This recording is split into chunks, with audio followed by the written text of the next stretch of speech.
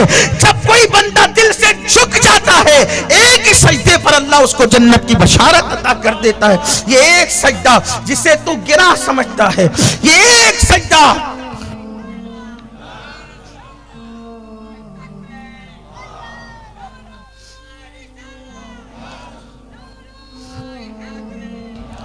یہ ایک سجدہ جسے تو گرا سمجھتا ہے، ہزار سجدوں سے دیتا ہے آدمی کو نجات۔ آج کل جہاں مرد نماز سے دور ہے، میری مائیں اور بہنیں بھی کوسوں دور ہے، اور میری مائیں بہنیں کہتی مولوی صاحب ہمیں بچوں کو کھلانا پڑتا ہے، بچوں کی پرورش کریں، مرد تو چھڑے ہیں، مرد تو ان کو کوئی پرابلم ہی نہیں ہے، ہمیں بچے پالنے پڑتے ہیں، بچوں کو کھلانا پلانا ہے، کپڑے دھلنے ہیں، کھانا بنانا ہے، یہ کرنا ہے، وہ کرنا ہے۔ میں پوچھنا چاہتا ہوں میری بہنوں، یہ بتاؤ بچے صرف تمہارے ہیں یا سیدہ فاطمہ الزہرا کے بھی بچے تھے؟ چھوٹی سی عمر میں، اتنی چھوٹی سی عمر تھی، چھوٹی سی عمر میں اللہ نے 5-6 بچوں سے نوازا تھا، ہر بچے کی خدمت کرتی تھی، لیکن کبھی نماز نہیں چھوٹتی تھی۔ بلکہ آپ کو بتاؤں، اللہ اکبر، آج تو گھر گھر جو ہے وہ نل بنے ہوئے ہیں، نلوں میں پانی آتا ہے، قریب قریب کنویں ہیں، اور پھر آٹا بھی چھوٹے چھوٹے دیہاتوں میں، بلکہ آج تو فقیروں کے یہاں جو بھیک مانگتے ہیں ان کے یہاں بھی آٹا پیس کر کے آتا ہے، فقیر کی بیوی کو بھی آٹا پیسنا نہیں پڑتا ہے نا۔ لیکن اللہ اکبر، سیدہ فاطمہ اپنے ہاتھوں سے چکی چلاتی تھی، اپنے ہاتھوں، کتنی مصروف زندگی تھی، اپنے ہاتھوں سے چکی۔ اتنے بڑے مالدار باپ کی بیٹی کہ ان کے بابا سے زیادہ مالدار کوئی نہیں تھا۔ لوگ کہتے ہیں کہ مالدار باپ کی بیٹیاں بڑے عیش پرست ہوتی ہے، لیکن میں کہتا ہوں سب ایسی نہیں ہوتی۔